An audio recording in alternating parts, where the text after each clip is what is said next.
Bismillahirrahmanirrahim. Assalamualaikum warahmatullahi wabarakatuh. Innal hamdalillah nahmaduhu wa nasta'inuhu wa nastaghfiruh wa na'udzu billahi min syururi anfusina wa min sayyiati a'malina. May yahdihillahu fala mudilla lahu wa may yudlil fala hadiyalah. Asyhadu an la ilaha illallah wahdahu la syarikalah wa asyhadu anna Muhammadan abduhu wa rasuluh. Allahumma sholli wa sallim wa barik ala Muhammad wa ala alihi wa ashabihi wa man tabi'ahu bi ihsanin ila yaumil qiyamah. Wa ba'd. Jamaah rahimakumullah, kita lanjutkan kajian kita pada malam hari ini, masih melanjutkan tentang amal yang bermanfaat ya, bagi mayit ya. Apa yang dikerjakan yang masih hidup yang bermanfaat bagi mayit atau jenazah ya. Ada yang sesama muslim bisa bermanfaat, tetapi ada juga yang khusus dilakukan oleh anak ya, atau anggota keluarga. Yang pertama, kita ulang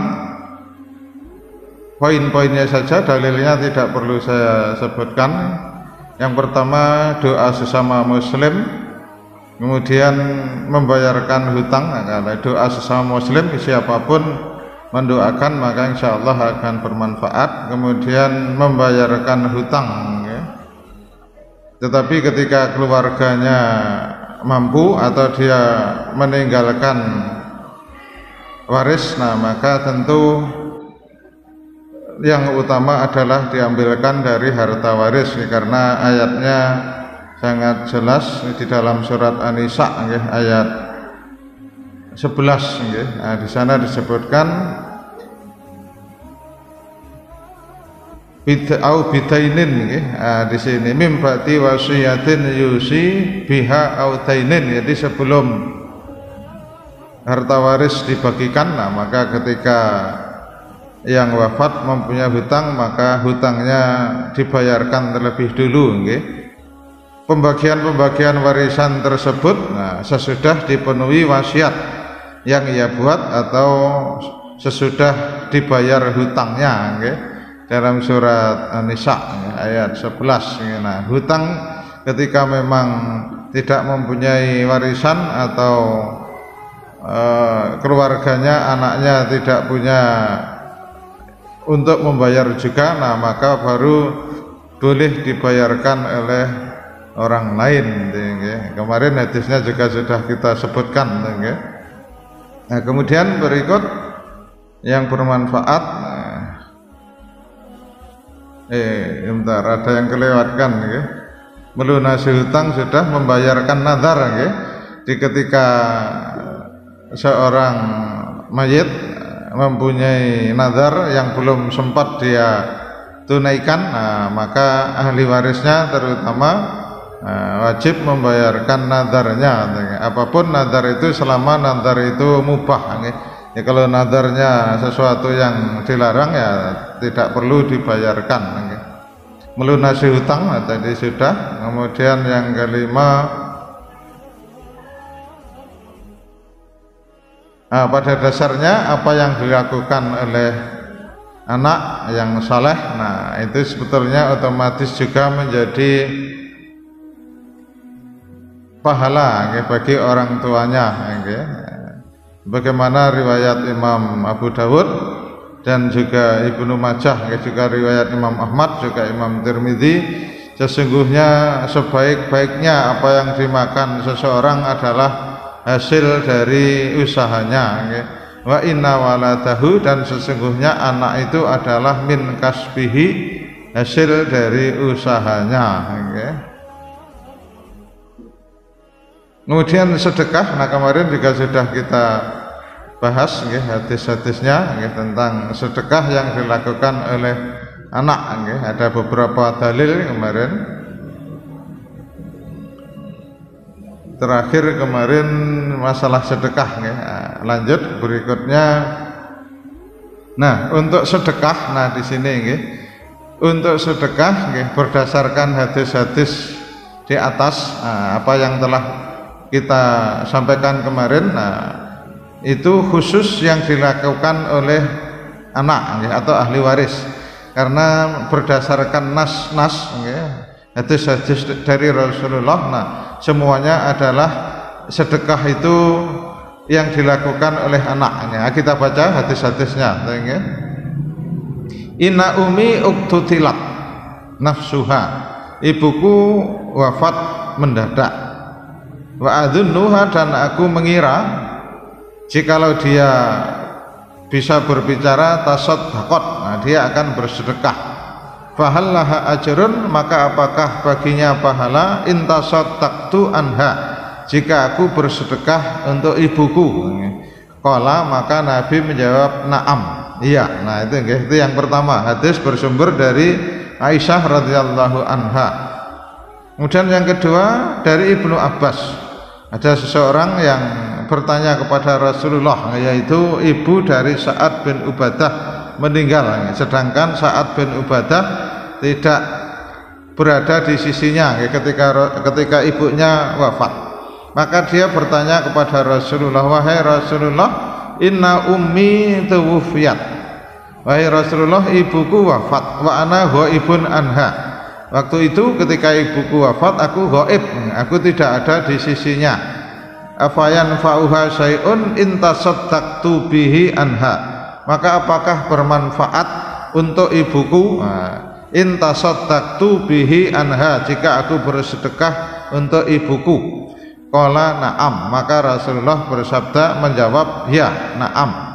Qala, kemudian Sa'ad bin Ubadah melanjutkan ceritanya, fa inni, nah maka aku ushiduka, aku mempersaksikan, ya, kepadamu, ya, wahai Rasulullah, ya Rasulullah diminta untuk menyaksikan anna khati'il mihraf sadaqatun alaiha, bahwasanya hasil kebun yang dikelilingi oleh tembok ini akan aku sedekahkan untuknya, atau atas namanya. Nah ini Sa'ad bin Ubadah, salah seorang sahabat Ansor dari kalangan Ansor yang bersedekah untuk ibunya. Kemudian dari Abu Hurairah,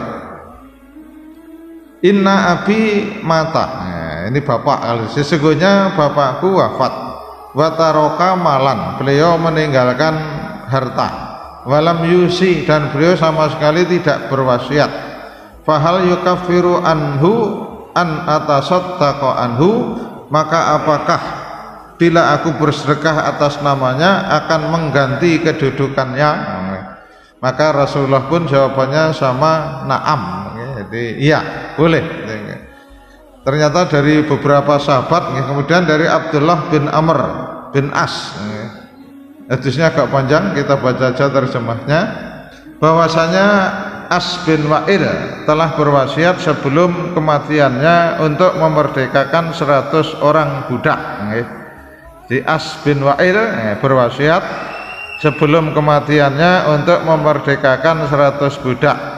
Lalu putranya yang bernama Hisam memerdekakan 50 budak.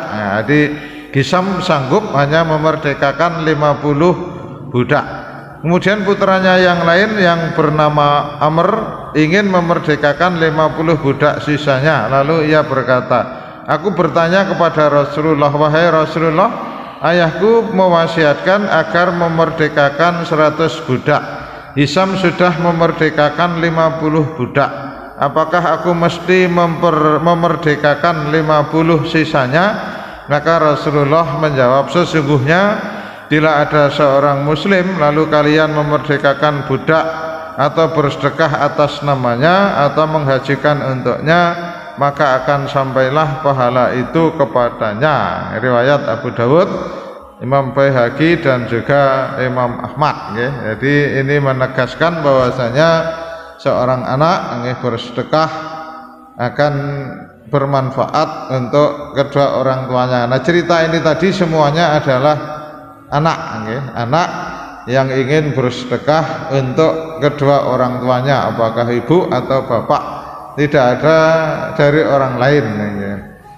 Nah, maka di dalam beberapa tulisan dijelaskan satu hal yang perlu digarisbawahi, bahwasanya dalam hal ini bahwa ada perbedaan antara menanggung pelunasan hutang mayit dengan bersedekah. Jadi kalau menanggung hutang, nah itu boleh siapa saja sesama muslim untuk membayar hutangnya. Ceritanya kemarin yang dari Abu Qatadah, ketika ada jenazah yang Rasulullah tidak mau mensalatkan karena punya hutang, maka Qatadah menyampaikan kepada Rasulullah, wahai Rasulullah, hutangnya tanggunganku.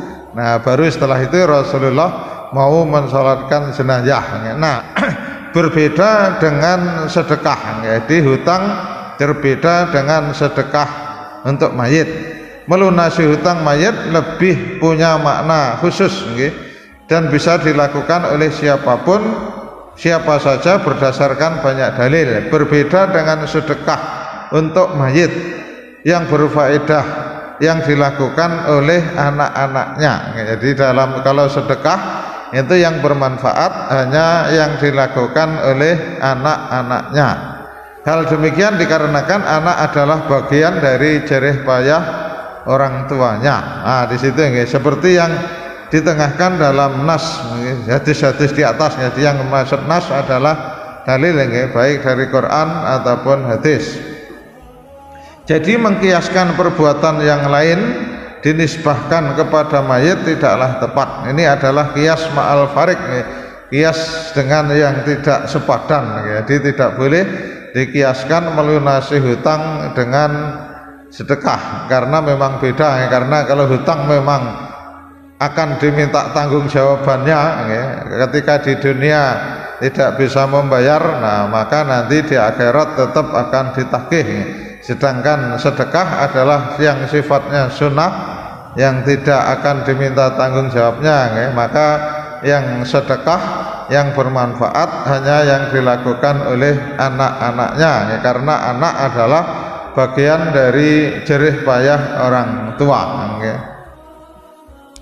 Begitu juga tidak dibenarkan bila mengkiaskan sedekah dengan pelunasan hutang, dikarenakan sedekah adalah amalan umum, sedangkan pelunasan hutang adalah sifatnya khusus, khusus, mengkhususkan dari dalil yang sifatnya umum. Seseorang tidak akan mendapatkan apapun kecuali dari hasil usahanya.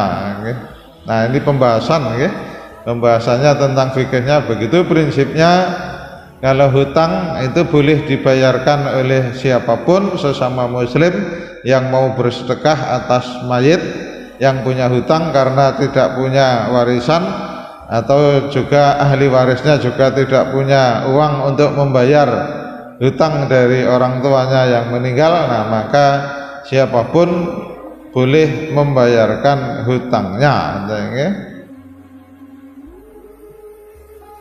Ini agak panjang pembahasannya, tapi saya kira cukup apa yang saya sampaikan di atas. Apa yang ditinggalkan mayit berupa kebaikan dari sedekah atau amal jariah, termasuk ilmu selama diajarkan kepada orang lain. Nah, ini sebetulnya hadisnya sudah ada di atas, tapi ada beberapa ayat dan juga hadis yang memperkuat, yang menambahkan. Yang pertama di dalam surat Yasin ayat 12. Inna nahnu nuhyil mauta, sesungguhnya kami akan menghidupkan yang mati, mayit, mauta yang sudah mati. Wa naktubu maqaddamu wa atharahum, dan bekas dan kami menulis, wa naktubu, dan kami menulis apa yang telah mereka lakukan, apa yang mereka tinggalkan, apa yang mereka kerjakan. Wa atharahum, nah di sini wa atharahum, dan bekas-bekas yang mereka tinggalkan. Nah, bekas-bekas yang ditinggalkan oleh mayit yang masih ada, yang masih bermanfaat, nah itu juga akan tetap dicatat. Nah, ini sebetulnya bahasa lain kalau di dalam hadis sedekahun jariyatun atau sedekahun jariyah. Jadi kan sedekah jariyah itu masih ada bekasnya, maka selama bekas itu masih ada, nah maka itu juga akan dicatat. Nah ini cuma ditegaskan di dalam ayat Al-Quran. Nah wa atharohum, nah asarnya, nah bekas-bekasnya juga akan dicatat. Wa kulla syai'in ahsainahu fi imamin mubin, dan semuanya itu kami hitung, kami catat di dalam dengan catatan yang jelas. Di dalam penafsiran yang lain, fi imamin mubin itu dalam kitab yang jelas. Di semuanya dicatat di dalam kitab, di dalam catatan-catatan yang jelas yang tidak mungkin salah.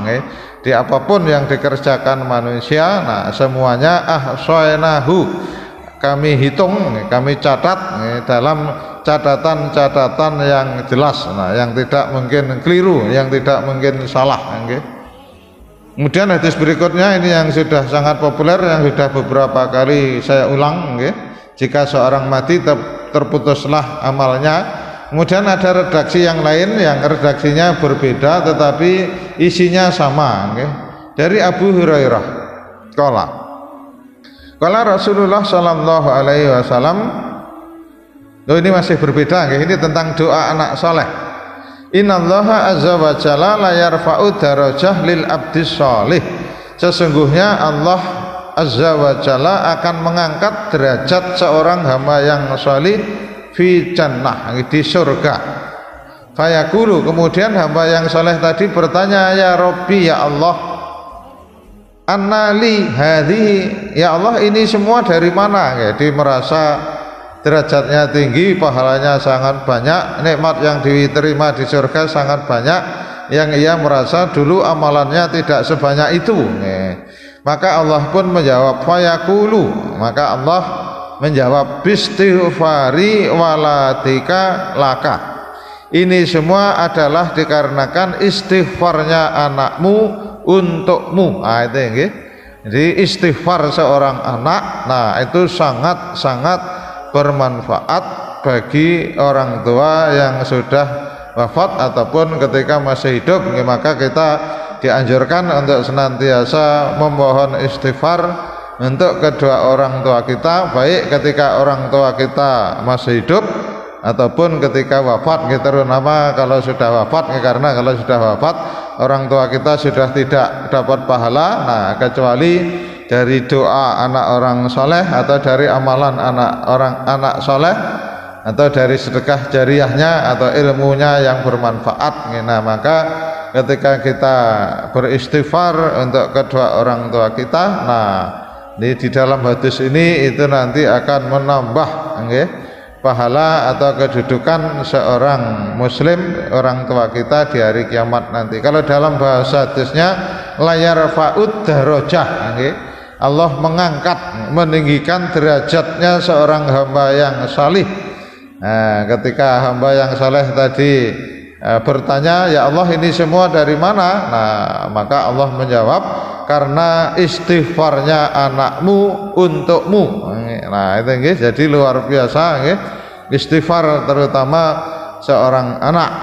Nah kalau kita sesama muslim tentunya boleh beristighfar, tetapi keutamaannya tidak mengalahkan istighfarnya seorang anak. Di sesama muslim saling mendoakan, baik yang masih hidup ataupun yang sudah wafat. Hadis-hadisnya sudah kita sampaikan yang di atas kemarin, yang terutama di dalam surat Al-Hasyr ayat 10, Allahumma ighfir lana wa li ikhwanina alladzina sabaquna bil iman. Ya Allah, ampunilah dosa-dosa kami dan dosa-dosa orang muslim yang telah mendahului kami. Di dalam surat Al-Hasyr ayat 10. Nah ini yang saya maksud tadi, 3 amalan yang terus mengalir. Cuma redaksinya yang berbeda. Khairu ma yukhallafu ar-rajulu mim ba'dihi thalasun. Nah, sebaik-baik yang ditinggalkan seorang sepeninggalnya atau ketika ia wafat ada 3. Khairu ma yukhallafu ar-rajulu, sebaik-baik yang ditinggalkan oleh seseorang mim ba'dihi, nah setelah dia meninggal, salasun ada 3, waladun sholih, anak soleh yad'ulah yang mendoakan, wa shadaqatun tajri yabluhuhu ajruha, sedekah yang terus mengalir pahalanya kepadanya. Dalam hadis yang populer kan shadaqatun jariyatun idza matal insanu, cuma di sini redaksinya yang berbeda nggih.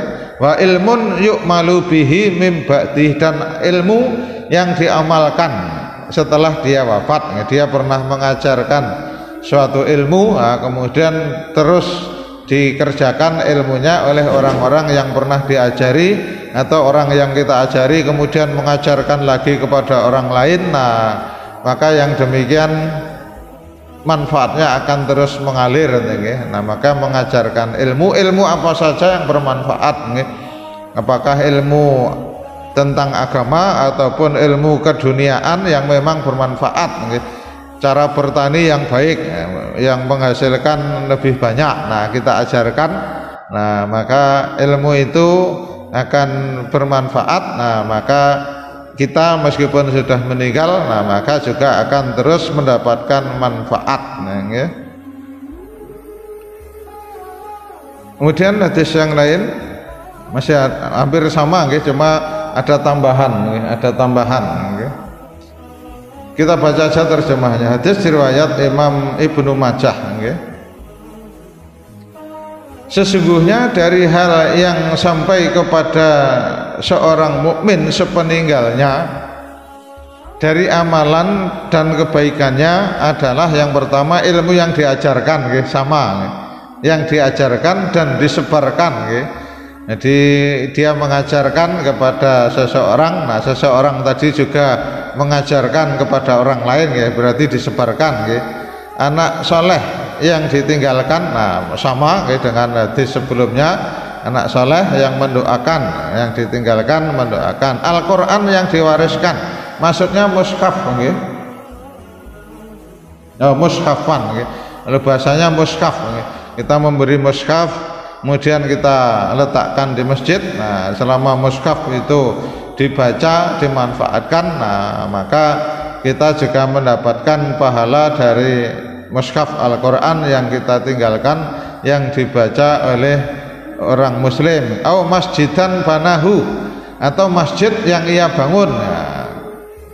Nah, mungkin tidak bangun seluruh masjid, nah minimal kita mempunyai andil, mungkin memberikan gendengnya, memberikan tegelnya, memberikan tiangnya, macam-macam lah, apa saja yang ada di masjid yang kita dananya mungkin juga tidak sebanyak mereka para konglomerat. Nah, kita hanya bisa membantu sebagian saja. Nah, maka itu pun juga akan terus mengalir pahalanya. Mungkin memberikan mimbarnya, atau memberikan lampunya, atau memberikan karpetnya, apa saja yang ada di masjid yang bermanfaat. Au baitan li bani sabil, atau rumah yang dibangun untuk musafir.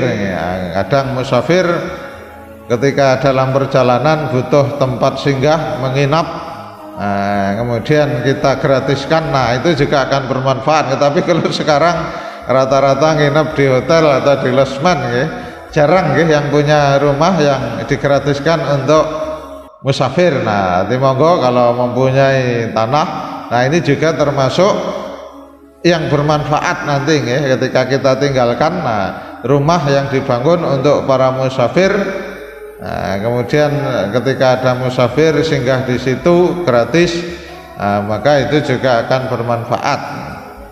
Au nahran ajrahu, atau sungai yang ia alirkan, dia membangun selokan yang bisa mengairi sawah. Dalam riwayat yang lain sumur, sumur, kemudian orang-orang bisa mengambil air dari situ, apalagi di daerah-daerah tertentu yang sulit air, yang ngebor sampai 50 meter kadang juga belum keluar air. Maka ketika kita bisa membuat itu, kemudian kita sedekahkan airnya, siapapun boleh mengambil dari situ, nah maka pahalanya akan terus mengalir. Yang terkenal sampai sekarang itu sumur Utsman di Madinah, yang sampai sekarang masih terus keluar airnya. itu bahkan dibuatkan sertifikat oleh pemerintah Saudi, adalah sumur wakaf zaman para sahabat dulu, jadi sumurnya Utsman, itu sampai sekarang itu masih mengalir, airnya masih terus mengalir, masih terus diambil oleh penduduk Madinah. Nah, tentunya pahalanya tidak terhitung, orang yang sudah zaman para sahabat, zaman Nabi dulu, sampai sekarang itu masih dimanfaatkan, sumur Utsman. Dikenal di dalam beberapa tulisan wakaf yang pertama yang sampai sekarang masih terus bermanfaat, yang ceritanya waktu itu sumur itu dikuasai oleh orang Yahudi, oleh orang Yahudi. Maka orang-orang kalau mau mengambil air harus membayar waktu itu, karena di sana kan tidak semua tempat ada air, Nah, maka oleh Utsman akhirnya dibeli, tetapi oleh orang Yahudi tidak boleh, bolehnya hanya separuh. Nah, waktu itu akhirnya oleh Utsman ya tidak apa-apa dibeli separuh, dalam arti sehari untuk orang Yahudi itu, tapi sehari berikutnya untuk orang mukmin, siapapun boleh mengambil gratis karena sudah dibayar oleh Utsman. Tapi lama-lama orang Yahudi ini akhirnya merasa rugi juga, karena kalau pas hari dia sedikit yang mau mengambil air, yang mau membayar air. Nah, akhirnya oleh orang Yahudi sudah sekalian dibeli semuanya dijual kepada Utsman. Nah, sejak itu setiap hari siapapun orang Muslim atau bukan hanya Muslim, siapapun boleh mengambil air di situ dengan gratis. Nah, itu sampai sekarang sumur itu masih mengeluarkan air, dan airnya dimanfaatkan oleh penduduk di sekitarnya. Nah, itu ini kalau di sini bahasanya memang naharon ajarahu, sungai yang dialirkan. Nah, kalau kita ya mungkin membuat selokan untuk mengairi sawah ataupun mengairi kolam, begitu. Jadi prinsipnya sesuatu yang bermanfaat, yang berfaedah kepada manusia. Nah, maka selama itu bermanfaat, nah maka pahalanya juga akan terus mengalir. Shadaqatan ahrajaha min malihi fi sihhatihi wa hayatihi, atau sedekah. Nah, ini sama dengan hadis sebelumnya, atau sedekah yang ia keluarkan dari hartanya di waktu ia sehat atau di waktu ia hidup. Yalhahu mim ba'di mautihi, maka pahalanya juga akan terus sampai dia meninggal. Yalhahu akan terus mengikuti pahalanya meskipun dia sudah wafat. Nah, ini kalau ini sifatnya umum, sedekahnya apa saja. Tapi dalam beberapa redaksi sebelumnya disebutkan secara khusus mushaf Al-Quran, kemudian masjid yang ia bangun atau rumah yang dibangun untuk musafir, ibnu sabil. Kalau saya bukan hanya ibnu sabil, siapapun yang memang membutuhkan, mungkin ada anak yatim yang tidak punya rumah, yang terlantar, kemudian dibangunkan rumah, panti asuhan lah kalau sekarang, membuat panti yang di sana siapapun yang memang tidak mampu boleh tinggal. Nah, itu termasuk di sini. Kemudian nahrun ajarahu, sungai yang ia buat yang bisa mengalirkan air. Nah, kalau saya termasuk sumur, karena kalau sungai mungkin agak repot. Sumur yang ia bangun, yang ia bor, kemudian airnya sangat bermanfaat bagi orang-orang di sekitarnya. Nah, selama air sumur itu mengeluarkan air, airnya dimanfaatkan, nah maka pahalanya akan terus mengalir. Begitu, ini sedekah yang bermanfaat. Nah, kemudian yang terakhir, yang bermanfaat bagi yang sudah wafat, badal haji. Ini tulisannya agak belakangan, karena saya baru ketemu tadi tulisannya. Nah, badal haji ini juga termasuk yang bermanfaat. Tapi akhir-akhir ini ada sebagian kalangan yang kalau saya menyalahgunakan, dijadikan ajang bisnis, siapa yang mau badal haji. Tapi coba kita baca hadis-hadisnya, karena kalau kita baca hadis-hadisnya, badal haji itu juga hanya dilakukan oleh keluarga, terutama anak atau oleh kakak atau adik-adik, hanya keluarga inti, bukan dilakukan oleh orang lain. Coba kita baca hadis-hadisnya. Yang pertama dari Ibnu Abbas radhiyallahu anhuma qala, dia menceritakan atarajulun, ada seseorang yang mendatangi Nabi sallallahu alaihi wasallam, faqala lahu, kemudian orang itu bertanya kepada beliau, inna uhti, sesungguhnya saudara perempuanku. Berarti saudara yang menghajikan kan, inna uhti qad nadarat, sesungguhnya saudara perempuanku bernadar anta hujjah, untuk berhaji. Wa innaha mata, tetapi dia sudah mati, yang nadarnya belum dibayarkan. Faqala Nabi sallallahu alaihi wasallam, maka Nabi sallallahu alaihi wasallam bersabda, laukana alaiha dainun akunta qadiyahu, apakah kalau dia mempunyai hutang kamu akan membayarkannya? Qala na'am, iya aku bayarkan. Qala faqadillah, maka bayarlah kepada Allah. Fahuwa ahaqqu bil qada, maka hutang kepada Allah itu lebih berhak untuk dibayar. Nazar itu kan hutang ya, kalau belum dibayar hutang. Nah, hutangnya kepada Allah lebih berhak untuk dibayar. Jadi terjemahnya lunasilah hutang kepada Allah, karena hutang kepada Allah lebih berhak pelunasannya. Jawab Nabi. Ini saudara, di saudara perempuannya wafat, padahal dia bernazar akan haji, tapi belum sempat melaksanakan nazarnya, dia wafat. Maka orang tadi kemudian bertanya kepada Rasulullah, maka oleh Rasulullah disuruh membayarkan nazarnya, karena nazar itu adalah hutang.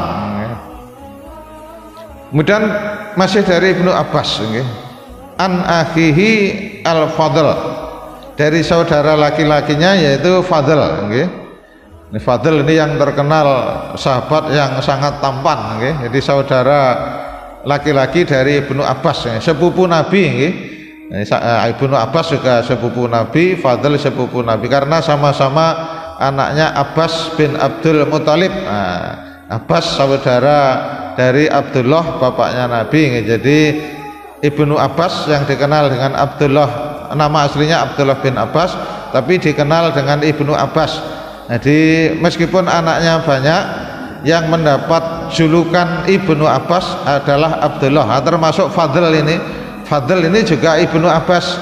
Tapi kalau disebutkan Ibnu Abbas, itu orang sudah mafhum, yang dimaksud adalah Abdullah bin Abbas. Sedang Fadl tidak pernah disebut Ibnu Abbas, meskipun anaknya Ibnu Abbas. Nah, karena yang mendapatkan kunyah, nama julukan Ibnu Abbas adalah Abdullah. Nah, begitu ceritanya. Ini kalau di dalam ilmu hadis dibahas panjang. Dari Fadl, dia bercerita mengenai saudaranya Fadl, bahwasanya dia membonceng Rasulullah Shallallahu Alaihi Wasallam pada suatu pagi. Pada suatu pagi, pada hari raya Idul Adha, hari raya Nahr. Di terjemahnya Idul Adha, hari raya Nahr, di pagi hari raya Nahr. Nah ya, terjemahnya begitu. Fa'atathu imra'atun min Khas'am, kemudian datanglah seorang wanita dari Khas'am. Faqalat ya Rasulullah, kemudian dia bertanya, wahai Rasulullah, inna faridatallahi fil haji ala ibadihi atrokat abi syaikhon kabiron. Wahai Rasulullah, sesungguhnya kewajiban haji telah datang kepada hambanya, tetapi bapakku sudah sangat tua. Abi syaikhon kabiron, bapakku sudah sangat sepuh, sudah sangat tua. Layas tati ayar kibah, dia sudah tidak sanggup untuk menaiki onta, berkendara. Tidak mungkin naik onta, sudah usia sepuh, nanti naik onta malah resiko sangat besar. Apa ahujja anhu? Di pertanyaannya sama, apakah boleh aku berhaji untuknya? Meskipun masih hidup, tetapi secara fisik tidak mungkin haji, gitu kan?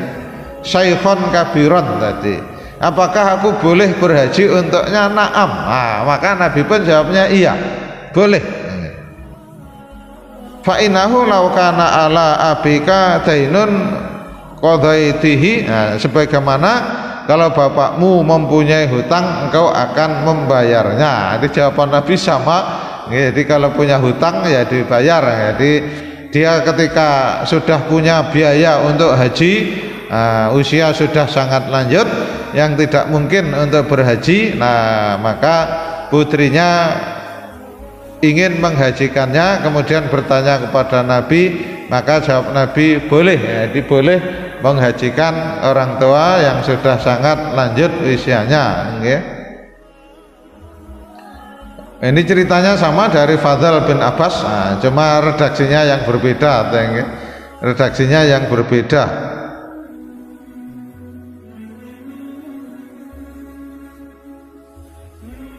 Oh, kalau di sini ceritanya ibu saja, yang berbeda di sini ceritanya ibu. Oh, ceritanya agak beda berarti.